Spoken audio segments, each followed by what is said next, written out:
Assalamualaikum warahmatullahi wabarakatuh. Bismillahirrahmanirrahim. Innalhamdulillah nahmaduhu wa nasta'inuhu wa nastaghfiruh wa natubu ilaihi wa na'udzu billahi min syururi anfusina wa min sayyiati a'malina. May yahdihillahu fala mudilla lahu wa may yudlilhu fala hadiya lahu.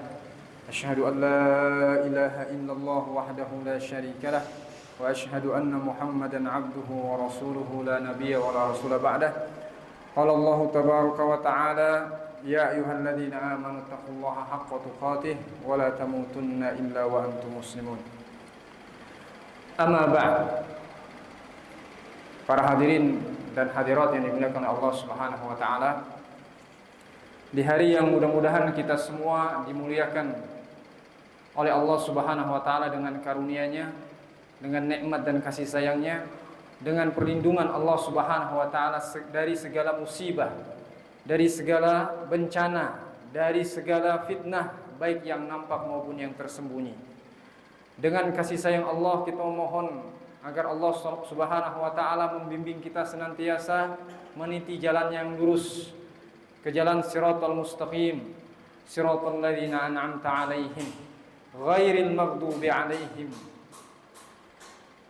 Jemaah dimuliakan Allah Subhanahu wa taala, di tempat yang mulia ini kita bersama-sama itu di salah satu rumah dari rumah Allah Subhanahu wa taala. Kita sama-sama memanjatkan segala puja dan puji serta syukur kita kepada Allah Subhanahu wa taala atas limpahan nikmat dan karunia Allah Subhanahu wa taala kepada kita semua. Nikmat yang sangat banyak sekali. Saking banyaknya kita tidak mampu menghitungnya. Nikmat yang tidak terhitung jumlahnya, tidak bisa dikelompokkan, diklasifikasikan jenis dan macamnya. Yang dengan nikmat itu kita hadir bersama-sama di tempat ini untuk sama-sama belajar mempelajari agama Allah Subhanahu wa taala. Walaupun sama kita hadir, sama kita duduk di majelis, dan berakhir pun sama waktunya, akan tetapi ketika kita bangkit dari majelis ini akan berbeda apa yang kita dapatkan. Tergantung dengan niat yang kita niatkan atasnya. Sebagaimana Rasulullah SAW mengatakan, innal a'mala binniyat, innamal a'malu binniyat. Sesungguhnya amalan-amalan itu tergantung pada niatnya. Jika kita hadir di sini untuk sekedar mematuhi peraturan pondok pesantren, ya, itulah yang kita dapatkan hasilnya. Akan tetapi ketika kita ingin mendengarkan sabda Nabi SAW, kalamullah azza wa jalla, maka dia akan mendapatkan sesuai dengan apa yang dia niatkan atasnya. Jemaah dimuliakan Allah Subhanahu wa taala, tak lupa salawat serta salam kita haturkan kepada baginda Nabi SAW dan kepada keluarganya, sahabat-sahabatnya yang mulia, dan kepada orang-orang yang senantiasa beristiqamah melaksanakan syariat Allah Subhanahu wa taala, menegakkan syariat Allah pada dirinya, pada keluarganya, dan selalu bangga dengan sunnah Nabi-Nya sallallahu alaihi wasallam. Hadirin hadirat yang dimuliakan oleh Allah Subhanahu wa taala, kita berada di bulan Rajab, di awal bulan Rajab, yang kurang lebih 50 hari ke depan kita akan ketemu dengan bulan Ramadan, bulan yang penuh dengan kemuliaan. Bulan Rajab pun adalah bulan pilihan dari pilihan Allah Subhanahu wa taala. Allah memuliakannya dan memasukkannya ke dalam satu bulan dari bulan haram, 4 bulan haram. Sebagaimana Allah Subhanahu wa taala berfirman, inna iddatash syuhuri 'indallahi 12 syahra fi kitabillah yauma khalaqas samawati wal ard minha arba'atun hurum dzalika ad-dinul qayyim fala tadlimu fihinna anfusakum.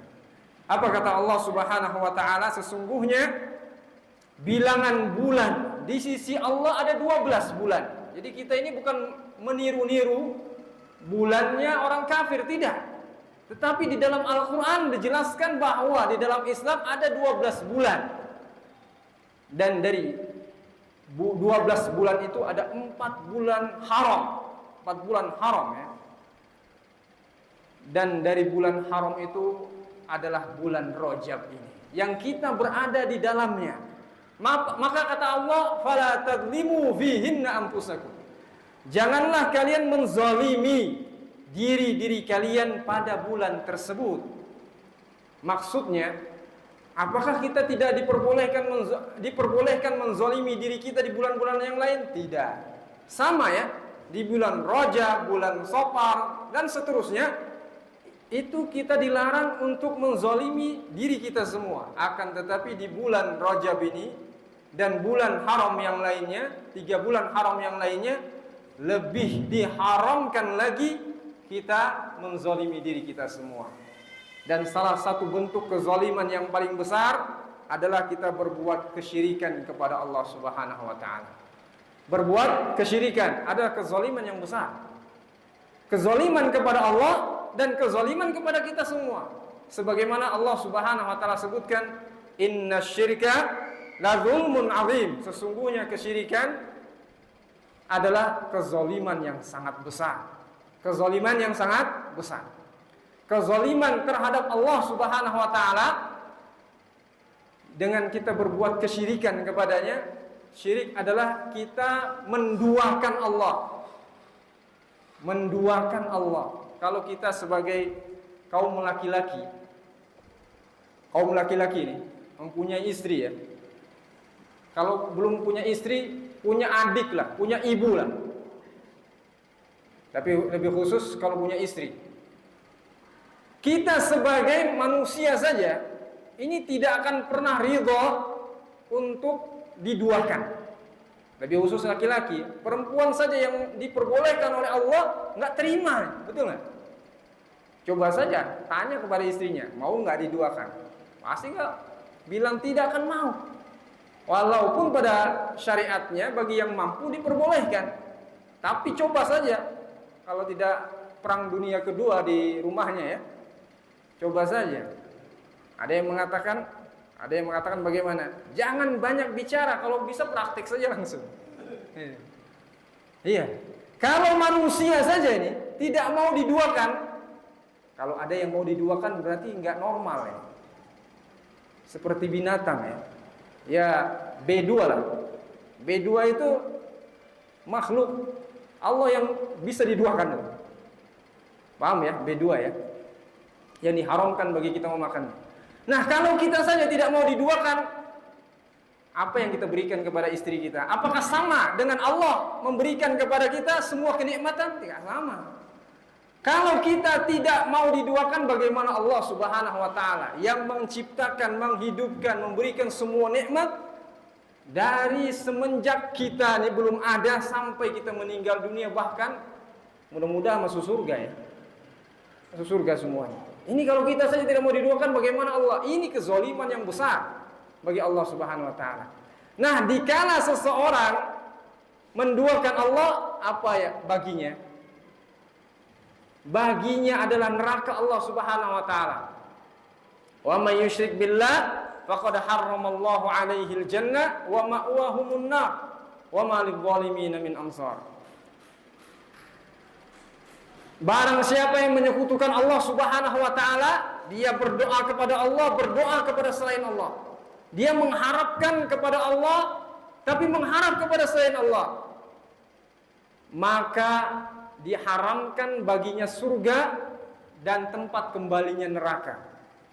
Dan tidak ada bagi orang yang zalim penolong di sisi Allah Subhanahu wa taala. Ma'asyiral muslimin, a'azzani Allah wa iyyakum, dikala seseorang berbuat kezaliman kepada Allah, yaitu berbuat syirik, maka sesungguhnya dia telah menzalim dirinya sendiri. Kenapa? Karena diancam oleh Allah dirinya masuk ke dalam neraka. Diharamkan baginya. Zalim atau tidak? Kezaliman yang besar.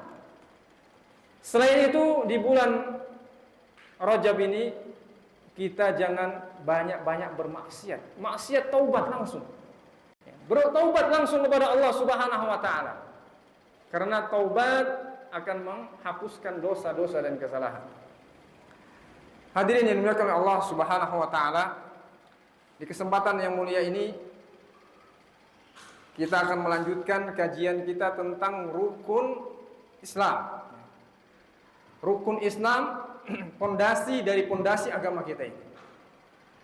Rukun Islam itu ada 6 apa 7? Jamaah. 6 apa 7 rukun Islam? 6 ya? 6 katanya. Iya, betul jawabannya. Tapi betul salahnya. Tapi salahnya sedikit saja, kurang dikurangin 1, menjadi 5. Jadi rukun Islam kita itu ada 5, jemaah. Yang pertama syahadat, bersyahadat, bersaksi bahwasanya Allah adalah Tuhan kita, satu-satunya yang berhak disembah. Kemudian Muhammad SAW ada utusannya. Yang kedua mendirikan sholat.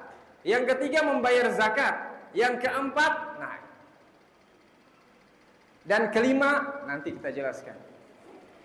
Pada kesempatan ini kita akan menjelaskan salah satu rukun Islam, yaitu rukun Islam saum, puasa ya. Tadi saya sudah singgung, sebentar lagi kurang lebih 50 hari ke depan, dan 50 hari itu tidak lama. Coba aja nanti ketika datang waktunya, kok rasanya kemarin ya. Saya duduk di sini kajian tentang masalah Rajab, rasa-rasanya baru kemarin. 50 hari katanya. 2 bulan. Sya'ban, Ramadan. Dan kita berada di tanggal 4 bulan Rajab. Kurang lebih 50 hari ke depan. Kita berbicara masalah rukun Islam yang keempat, yaitu saum, berpuasa. Dan ini jemaah, saum ini adalah ibadah yang berbeda dengan ibadah-ibadah pada umumnya. Beda dia. Oleh sebab itulah Allah menjadikan dia sebagai dasar, pondasi dari ibadah-ibadah yang lain. Kenapa saya katakan demikian? Karena Allah menjadikan dia rukun dari rukun Islam. Jika ada seseorang dari kita mendustakan, tidak percaya bahwa Allah mewajibkan kepada kita puasa, maka secara langsung waktu itu juga dia keluar dari Islam. Kenapa? Karena dia mengingkari rukun dari rukun Islam. Berbeda dengan ibadah yang lain. Berbeda dengan jihad, berbeda dengan birrul walidain.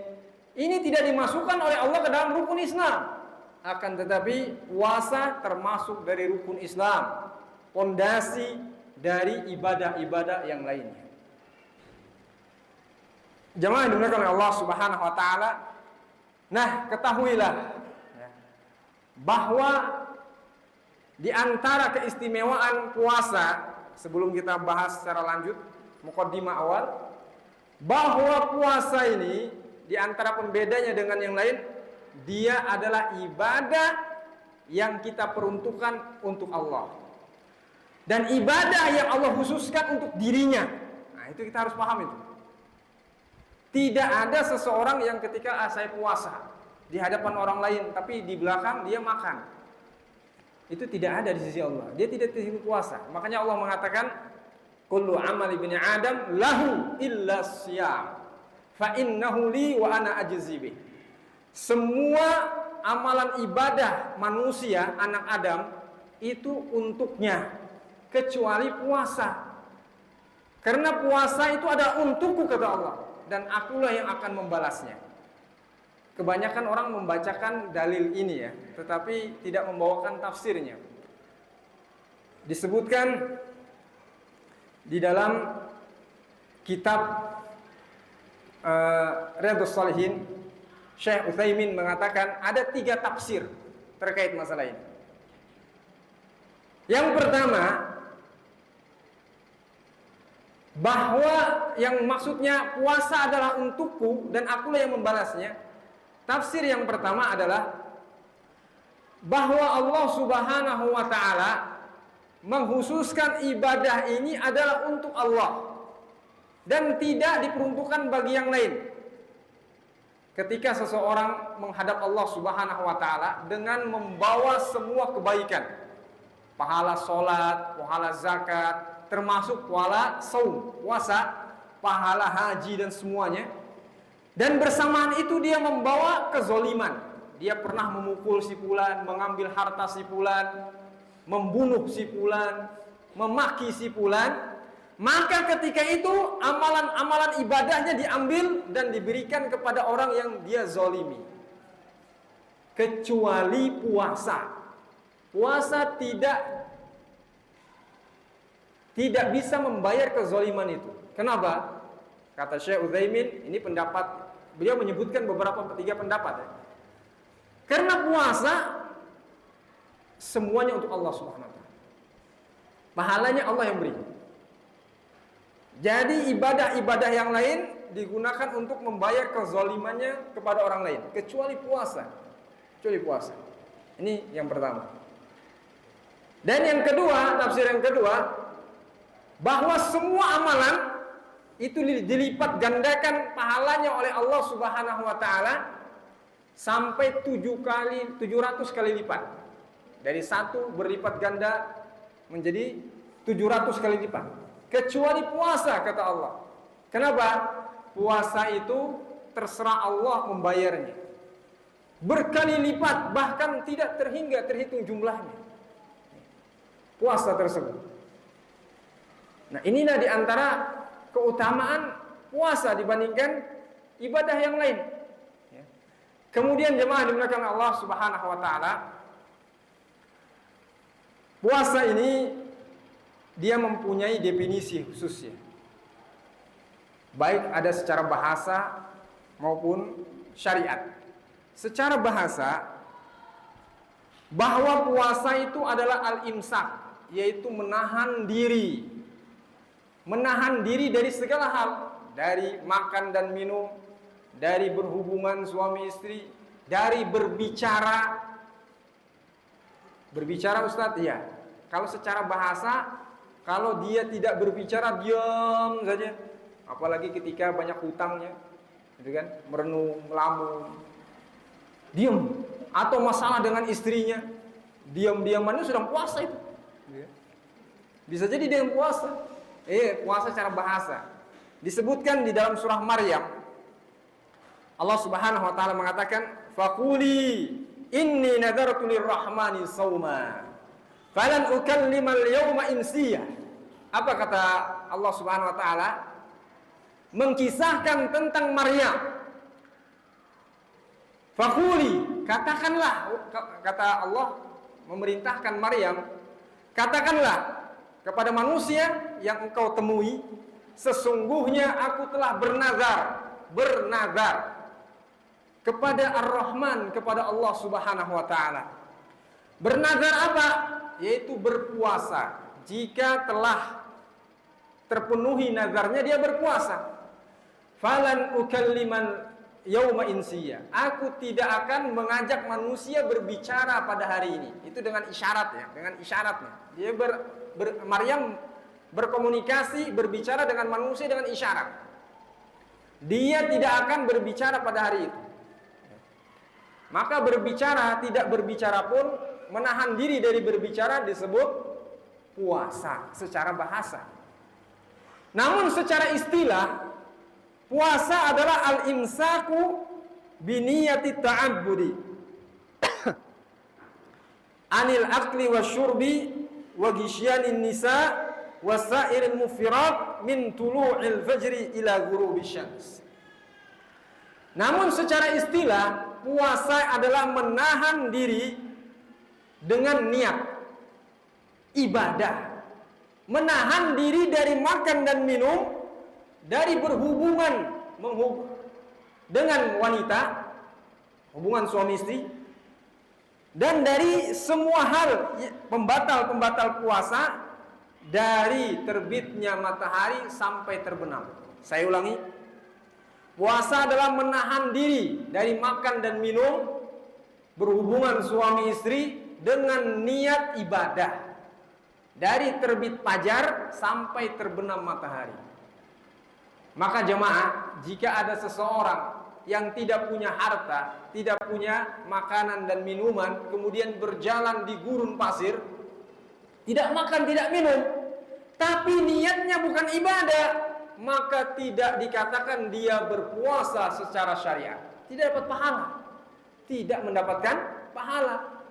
Kenapa demikian? Karena niat yang membedakan ini ibadah apa tidak ibadah. Paham ya? Yang kedua, dari definisi ini, maka jika seseorang, lebih khusus wanita, ketika dia berniat ibadah, puasa misalnya, sahur, iya, sudah niat puasa, tiba-tiba 5 menit atau 10 menit azan berkumandang, mohon maaf, datang tamu bulanan haid, batal tidak puasa? Batal. Tanggung. Banyakan puasa apa banyakan batalnya katanya? Banyakan puasanya, berarti hitungannya puasa. Enggak. Batal ketika itu. Kenapa demikian? Karena puasa adalah menahan diri dari terbit fajar sampai terbenam matahari. Ini batalnya datangnya tamu pembatal puasa, yaitu haid, sebelum terbenamnya matahari. Maka batallah puasanya. Sama seperti seseorang sholat tahiyatul akhir, rakaat keempat, namanya tahiyat. At-tahiyatu lillah wassalawatu wattayyibat. Mohon maaf ya, kentut dia, buang angin, batal tidak? Batal. Saya pernah mendengar cerita seseorang ya, mengatakan, kesel sekali saya. Kenapa? Saya tanya. Sudah tahiyat akhir gitu, buang angin. Wah, saya nggak mau batalin. Tetap lanjutkan. Assalamualaikum warahmatullahi wabarakatuh. Assalamualaikum warahmatullahi. Batalnya batal jemaah, nggak bisa. Batal. Karena belum saatnya seseorang selesai dari sholat, datang pembatal sholat, ya batal. Maka dia harus mengulangi sholatnya, bersuci dan sama kasusnya dengan puasa. Ketika belum saatnya berbuka, datang qadarullah, Allah takdirkan datang haid, maka batallah puasanya, wajib bagi dia menggantikan di hari yang lain. Seperti itu.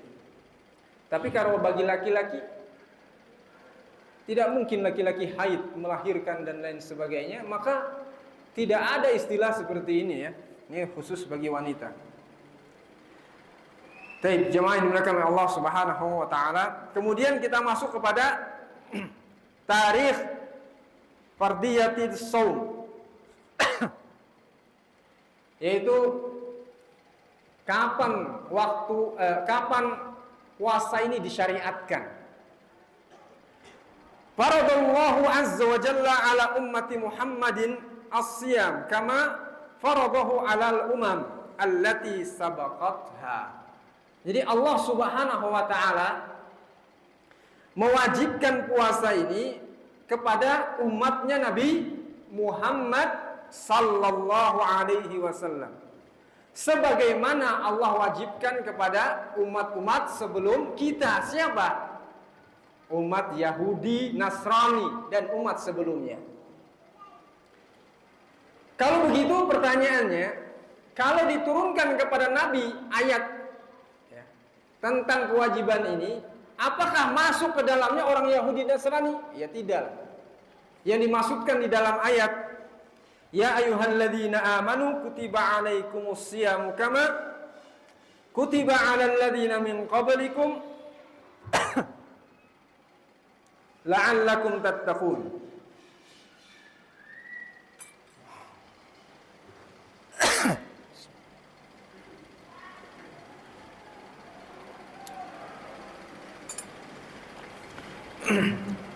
Wahai orang-orang yang beriman, telah diwajibkan atas kalian berpuasa sebagaimana diwajibkan atas umat-umat sebelum kalian agar kalian bertakwa.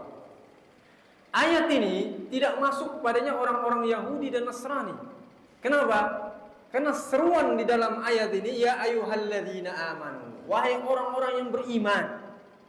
Walaupun orang-orang Yahudi dan Nasrani sebenarnya pada syariat mereka itu ada kewajiban untuk berpuasa. Ada kewajiban untuk berpuasa. Nah, pertanyaannya, kapankah puasa ini diwajibkan atas kita? Kapan? Maka jawabannya adalah Wa kana dzalika fi yaumil isnain min syahri Sya'ban sanata isnataini minal hijrah al-mubarakah. Diwajibkannya, diturunkannya syariat puasa ini oleh Allah kepada Rasulullah sallallahu alaihi wasallam di hari Senin di bulan Sya'ban. Ini bulan Rajab ya. Nanti setelah bulan Rajab bulan Sya'ban. Setelah bulan Sya'ban bulan Ramadan. Jadi turun ayat kewajiban berpuasa Ramadan itu adalah di bulan Sya'ban. Di hari Senin di tahun 2 Hijrah. Ketika Nabi hijrah tahun kedua, turunlah kewajiban dan perintah untuk berpuasa Ramadan. Jemaah yang dimuliakan Allah Subhanahu wa taala, perlu bagi kita juga mengetahui keutamaan-keutamaan lain dari puasa. Yang pertama, keutamaan dari berpuasa, disebutkan di sini sabda Nabi sallallahu alaihi wasallam, "As-siyamu junnah minan nar, junnatun minan nar. Ka junnati ahadikum minal qital." Apa kata Rasulullah sallallahu alaihi wasallam? Puasa adalah tameng, perisai dari neraka Allah Subhanahu wa taala. Sebagaimana orang yang berperang itu membawa tameng. Tameng dari musuhnya. Luar biasa ini. Kalau seseorang mempunyai tameng dari neraka, kena tidak api neraka? Ya tidak. Siapa yang ingin dari kita mempunyai tameng, perlindungan dari neraka Allah, makanya hendaknya jangan sesekali meninggalkan puasa. Terlebih puasa wajib. Adapun puasa sunnah, maka disunnahkan, dianjurkan untuk kita melakukannya. Dalil yang kedua tentang keutamaan puasa, man shoma yawman fi sabilillahi azza wa jal zahhazahallahu wajhahu 'anil nar bidzalika al-yawm 70 kharifa. Barang siapa yang berpuasa satu hari saja di jalan Allah, maka Allah Subhanahu wa taala akan menjauhkan wajahnya dengan satu hari itu dari api neraka sepanjang 70 tahun lamanya. Ini kalau kita ingin ya, kita dijauhkan oleh Allah dari neraka, maka berpuasalah kita di jalan Allah, berjihad, ketika berjihad, berpuasa, ketika menuntut ilmu kita berpuasa, maka mudah-mudahan termasuk ke dalam sabda Nabi sallallahu alaihi wasallam ini. Kemudian yang ketiga, Nabi sallallahu alaihi wasallam menyebutkan innalis shaim inda fitrihi da'watun la turad. Sesungguhnya bagi orang yang berpuasa ada doa ketika dia berbuka, itu doa yang tidak akan ditolak oleh Allah Subhanahu wa taala. Mungkin kita pernah atau sering berdoa, ya Allah berikanlah saya rumah. Ya Allah berikanlah saya istri jamilah, gitu kan. Berikanlah ini dan itu. Merasa tidak pernah ada sedikit pun tanda-tanda dikabulkan oleh Allah Subhanahu wa taala. Bisa jadi tidak dikabulkan karena banyak macam syarat tidak terpenuhi. Maka jika ingin doa kita dikabulkan oleh Allah, berpuasalah. Dan ketika ingin berbuka, banyak-banyak berdoa. Semua doa catat kalau perlu. Doa lihatlah doa apa yang saya inginkan. Berdoa ketika itu. Insya Allah la turad, tidak akan ditolak oleh Allah Subhanahu wa taala. Kemudian yang terakhir saya bawakan di sini adalah sabda Nabi sallallahu alaihi wasallam, inna fil jannati baban yuqalu lahu rayyan. Sesungguhnya di surga itu ada pintu yang namanya ar-rayyan. Nah, kalau antum pernah punya teman atau ada tetangga namanya ar-rayyan, sesungguhnya dia mengambil dari kata ini. Artinya apa? Pintu nama dari salah satu pintu surga. Salah satu pintu surga. Boleh nggak kita memberikan nama anak kita dengan Ar-Rayyan? Boleh saja. Itu ketahuilah salah satu dari pintu surga Allah Subhanahu wa taala. Kemudian Nabi melanjutkan, yadkhulu minhu shaimuna yaumal qiyamah. Akan memasuki pintu surga itu orang-orang yang berpuasa pada hari kiamat. La yadkhulu minhu ahadun ghairuhum. Tidak akan masuk pintu itu kecuali orang-orang yang berpuasa. Aina yuqalu aina shaimun? Maka dikatakanlah pada hari kiamat itu, mana orang-orang yang berpuasa? Mana mereka? Fayakumuna la yadkhulu minhu ahadun ghairuhum. Maka orang-orang yang berpuasa tiba-tiba berdirilah mereka semua. Mendengarkan mana orang-orang yang berpuasa, semuanya berdiri.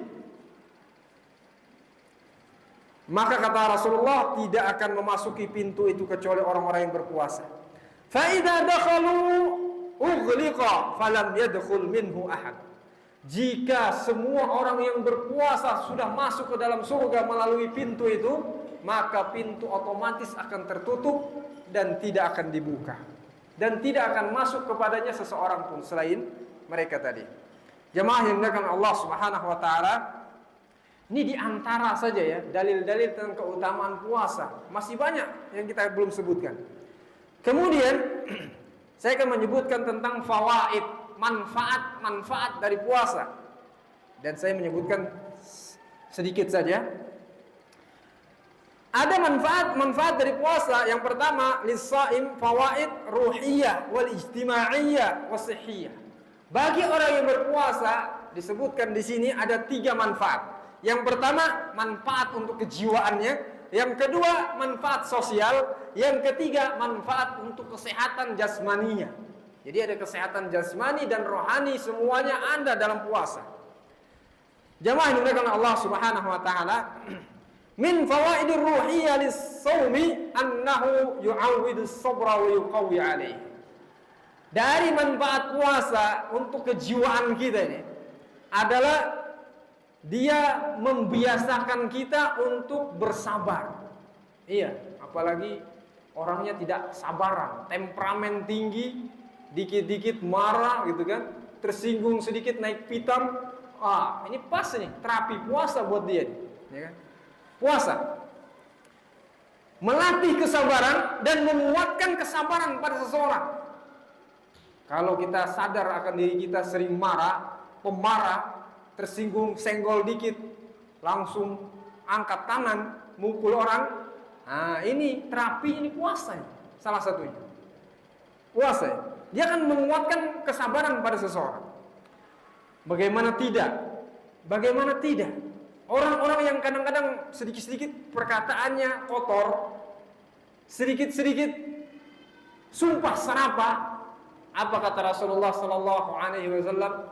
Man lam yada' qaula zur wal 'amalu bih falaysa lillahi hajatun fi an yada' ta'amahu wa syarabah.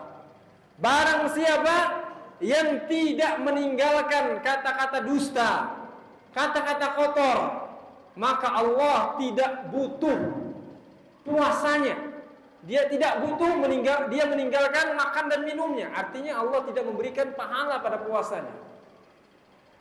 Makanya orang yang meniatkan meninggalkan makan dan minum untuk ibadah, wajib bagi dia menjaga lisannya.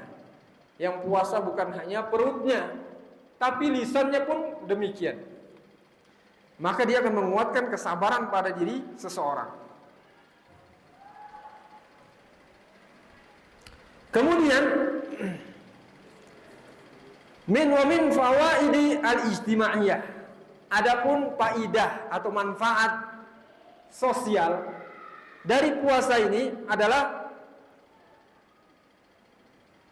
annahu yu'awidul ummah an-nizam wal ittihad wa hubbul adl wal musawa wa yakunu fil mu'minina atifatur rahmah wa khuluqul ihsan kama yasunul mujtama' min asy-syururi wal mafasid. Dari manfaat sosial yang ada dalam ibadah puasa ini, bahwasanya puasa membiasakan seseorang untuk apa? Teratur hidupnya. Makan tepat waktu, gitu kan? Bersahur, buka tepat waktu, membiasakan kita untuk musyawarah, persamaan. Tidak ada yang berbeda. Orang yang kaya, yang miskin, tua maupun muda, wanita maupun pria, laki-laki maupun perempuan, tidak ada yang tidak berpuasa. Puasa sama, makan dan minum ditinggalkan sejak terbitnya fajar sampai terbenam matahari. Nggak ada istilahnya orang kaya datang. Kalau kita biasanya ya, buat SIM, buat apa saja, orang yang kaya tidak perlu datang. Administrasi, pokoknya jalan, ada mulus. Tapi puasa tidak, sama. Yang kaya miskin sama, diperlakukan. Laki-laki, perempuan sama. Berpuasa sama, tidak ada bedanya. Wahubul adl, dan agar orang-orang yang beriman mencintai keadilan, karena melihat sama ya diperlakukan.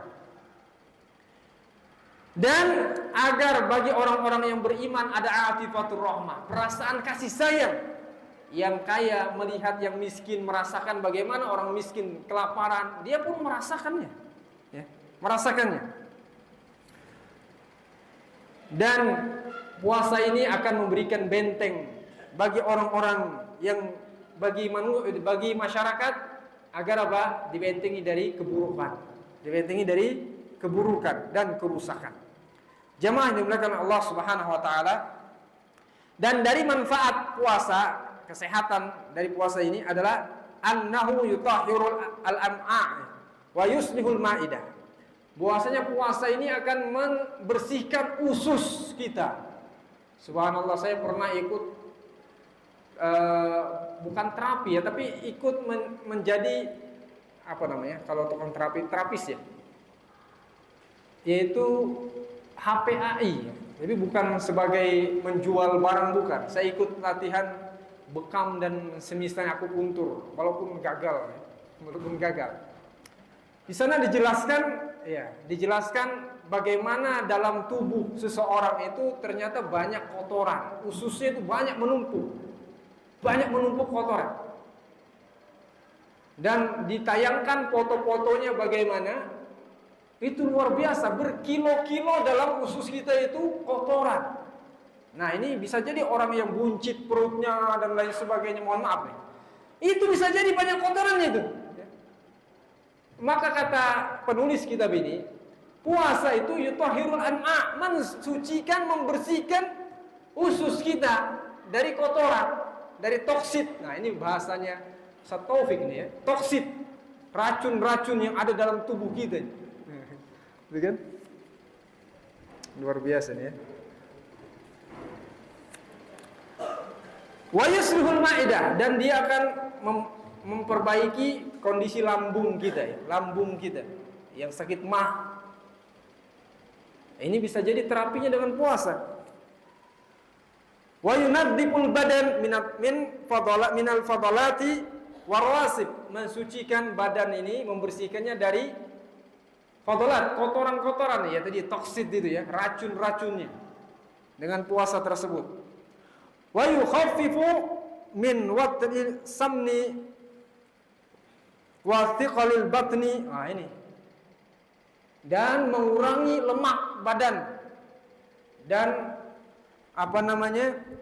Lemak perut, gitu kan? Nah, ini bagi yang saya sebutkan tadi ya. Yang perutnya buncit lah dan lain sebagainya. Wah, ini puasa ini luar biasa. Terapisnya. Enggak perlu adanya apa namanya? Diet yang luar biasa, minum obat dan lain sebagainya. Puasa saja, coba saja. Puasa. Kalau enggak mempan puasa Senin Kamis, puasa Daud sekalian. Nanti kita sebutkan ya.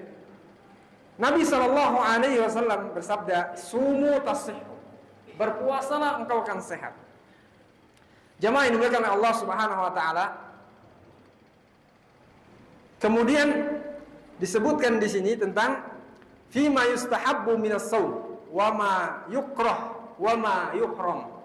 apa saja dari puasa, jenis-jenis puasa yang disunnahkan dan apa yang dimakruhkan dan apa yang diharamkan.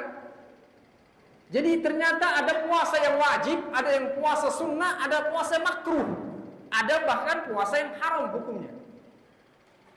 Walaupun dalilnya tidak menyebutkan tentang puasa itu haram ya, dari Al-Quran tadi ya, tapi ada hadis yang menjelaskan tentang itu.